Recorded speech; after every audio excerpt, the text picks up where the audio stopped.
Es un tema fundamental en el cual desde luego hay dos planos, como lo he dicho frente al propio César Cravioto, el tema jurídico en el cual alguien es indiciado, pero aún no es ni culpable ni inocente, y en el sistema jurídico mexicano subsiste y se defiende la presunción de inocencia hasta que no hay una sentencia condenatoria.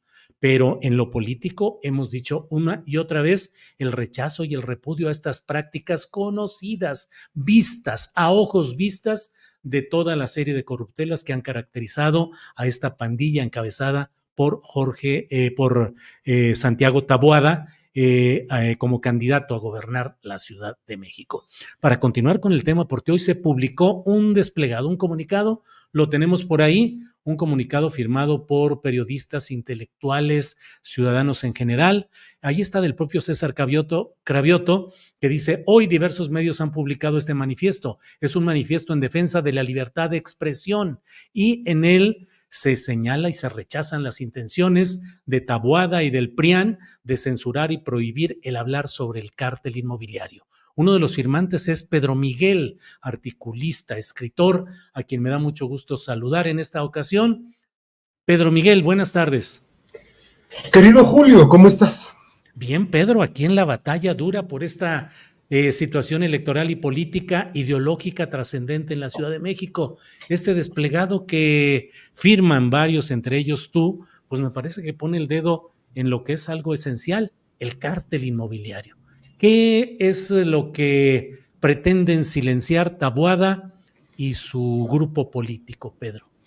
Mira, antes del cártel inmobiliario, creo que hay otra cosa esencial, que es que pues sí estamos avanzando hacia una dictadura, ¿no? Pues sí, es decir, tenemos una instancia censora, Ajá. porque quien ha abonado el terreno para esta clase de trastupijes como el que ahora pretende hacer Santiago Taboada es el INE y es el Tribunal Electoral. Al presidente le tienen prohibido que mencione a Xóchitl Gálvez. Querían que bajara una entrevista. O sea, llegaron al absurdo de analizar si había que censurar el libro del presidente, como en los tiempos en que la Inquisición te daba el nihil obstat y el imprimatur para que tú pudieras publicar un libro. Claro. Yo creo que empezamos por un estado de creciente censura que se ha ido transfiriendo de la Iglesia al Estado laico, de ahí a los dueños de los medios comerciales, que han sido los grandes agentes de la censura, y ahora las autoridades electorales son el santo oficio. Me parece que esto es un escándalo. Y ese es el ámbito en el que se mueve la denuncia presentada por Santiago Taboada para que no se diga que está vinculado al cártel inmobiliario. ¿Qué hay detrás? Pues la mafia, los negocios ilícitos, miles de metros cuadrados construidos de manera irregular, muertes en el terremoto del 17. Y hay algo que es bien interesante en todo esto, que es que tú hablabas de la presunción de inocencia. Y yo estoy de acuerdo, no se puede decir, Santiago Taboada es el autor de los desfalcos del cártel inmobiliario. En términos jurídicos. En términos jurídicos, pero creo que decir o no decir que está vinculado al cártel inmobiliario es prácticamente imposible porque, mira, la presunción de inocencia le puede funcionar a un señor que esté en medio de una alberca gritando que está seco. Y sí, es decir, hay que demostrar primero que está mojado para poderlo inculpar. Pero todo apunta a que el señor que está en medio de una alberca está mojado. Y Santiago Taboada está en medio no de la alberca, sino de la cloaca del cártel inmobiliario. La mitad de sus amigos están presos, prófugos, su antecesor está preso, el presumible o presunto sucesor como candidato del PAN a la alcaldía está investigado. Bueno, y él está en medio de todo esto, en medio de esa cloaca, ¿no? A lo mejor está limpio, pero es difícil gritar estoy limpio, y también es totalmente improcedente que te prohíban decirle, oye, pero estás en la mitad de la cloaca, ¿eh? Claro. Claro, que es otra variante, la mediática, la política, la discusión sobre hechos que son del dominio público. Ahora, Pedro Miguel, de verdad está muy, estará creyendo mucho la derecha que puede recuperar la Ciudad de México. ¿Cuáles son los factores que están confluyendo en este escenario en el cual pareciera que han dejado de apostar por Xóchitl Gálvez, que se ve que no va a funcionar en la lucha por la presidencia de la República, y ahora están muy centrados en el tema Ciudad de México? ¿Ves riesgos ciertos de que esa derecha pudiera tomar el poder en la Ciudad de México? No, yo creo que no es que estén interesados en la Ciudad de México, es que están tan desesperados ante la debacle de la candidatura presidencial que no pueden más que voltear a la Ciudad de México como un reducto, pero allí también van muy mal, según las encuestas serias, ¿no? Es decir, quitando a Massive Caller, van muy mal. Clara Brugada le está sacando de 9 a 15 puntos de ventaja a Santiago Taboada. Entonces, la desesperación es de tal magnitud que, bueno, ya abandonaron el escenario nacional, muy posiblemente tengan que abandonar el escenario capitalino y tengan que concentrarse como reducto en la Benito Juárez, ¿no?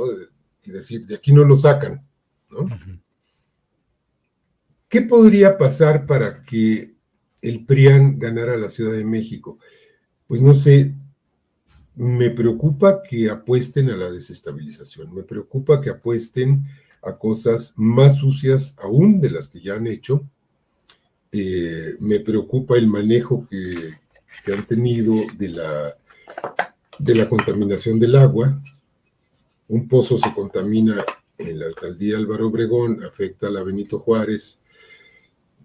Todavía no sabemos qué pasó ahí, pero lo cierto es que se vuelve el festín del PAN, ¿no?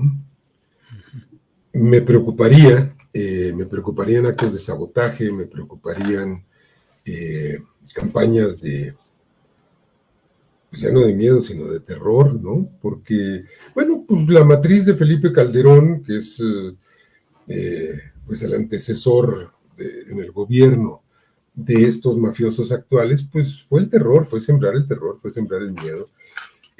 Xóchitl Gálvez le está apostando al voto del miedo. Su consigna esa de por un México sin miedo implica que estamos sumidos en el miedo, ¿no? Uh-huh. ¿Ves indicios de violencia política contra personajes relevantes de Morena? Hasta ahora no, por la simple razón de que Morena es gobierno en la Ciudad de México y es gobierno en la Federación, y esto da un nivel de certeza y de seguridad a las personas de Morena, y creo que se va a incrementar la seguridad para todas y todos los candidatos. Creo que esta ola de homicidios y de aspirantes que hemos visto de todos los partidos, creo que se va a detener, porque ya hay medidas de protección, ¿no?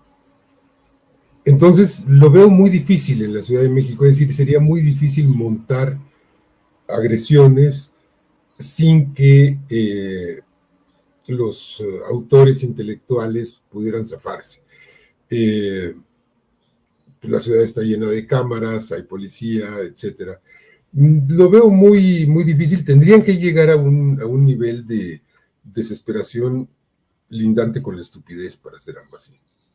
Pedro, creo que hay una gran preocupación de la cual de alguna manera da testimonio el comunicado que hoy se ha publicado, pues por toda esta serie de medidas y de acciones de una derecha desesperada que quiere tomar una plaza simbólica para la izquierda y simbólica en términos negativos para esa derecha.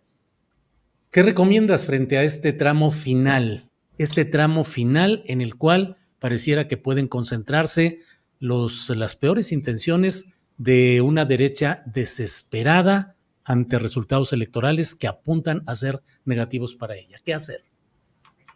Actuar con civilidad, Es decir, no caer en ningún momento en las reglas que ellos quieren establecer, hablar con la verdad. Mira, la verdad le favorece al movimiento de izquierda, a Morena, etcétera, en la capital. O sea, Clara Brugada no tiene imputaciones en su paso por la alcaldía Iztapalapa, no tiene averiguaciones previas, no tiene cadáveres bajo la alfombra, como, según todos los indicios, los tiene Santiago Taboada en una alfombra que está, vaya, que hinchada de trapos sucios, ¿no? Bueno, entonces, yo creo que hablar con la verdad, actuar con prudencia, sin caer, evitar las provocaciones, porque hay un permanente espíritu de provocación. Mira, por ejemplo, esto que parece tan sucio pero inocente como es arrancar la propaganda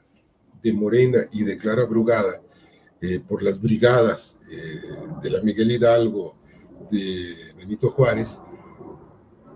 En esas circunstancias puede ser fácil que activistas, que militantes nuestros se hagan de palabras con los que están arrancando. Eso no tiene ningún sentido. Hay que documentar y llevarla por la paz, presentar las denuncias, atenerse al marco legal y dar un ejemplo de que se puede gobernar de manera distinta y con limpieza y hacer política de manera distinta y con limpieza.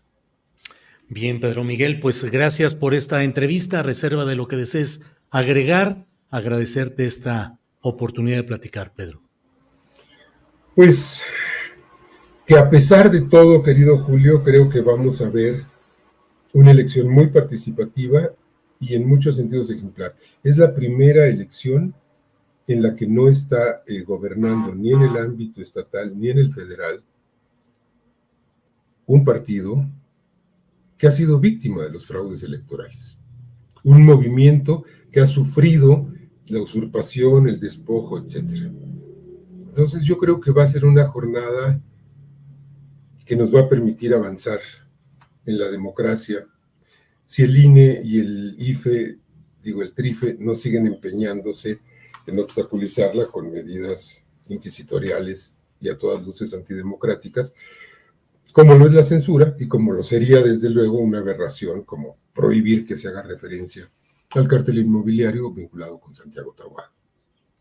Pedro Miguel, muchas gracias. Seguiremos atentos y seguramente habrá oportunidades de volver a platicar un poco más adelante. Gracias, Pedro Miguel. Órdenes y un abrazo, Julio. Igual, Pedro. Hasta luego.